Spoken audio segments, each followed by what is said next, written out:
Bakit parang walang tao? Ano ba nangyayari? Hindi ba dapat may mga gwardyang nakabantay dito? Anong nangyari? Bakit walang tao dito? Umalis na silang lahat. Bigla na lang pinatigil ni Batera ang lahat. Binayaran niya kaming lahat bago pa uwiin. Ginoong Batera! Malapit na namin maklear ang game. Konti na lang at makukuha na namin ang gusto ninyong cards. Hindi na mahalaga yun sa akin. Wala na akong pakialam. Binilin ko na sa mga abogado ko na bayaran kayo. Inyo na lang ang mga card.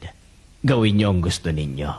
Alam kong hindi ko dapat ginawa to pero nakita kong litratong ito sa kwartong pinanggalingan ninyo. Anak niyo ba siya? Ah, hindi.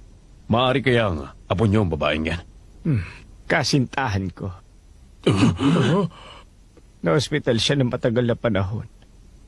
Nakomatose, hindi na raw magigising. Kaya naman nung marinig ko tungkol sa Grid Island, bagay na makakagising sa kanya, nabigyan ako ng pag-asa. Handa akong gumastos ng kahit magkano para lang makuha ang bagay na yon. Wala kaming ibang kinailangan kundi ang isa't isa.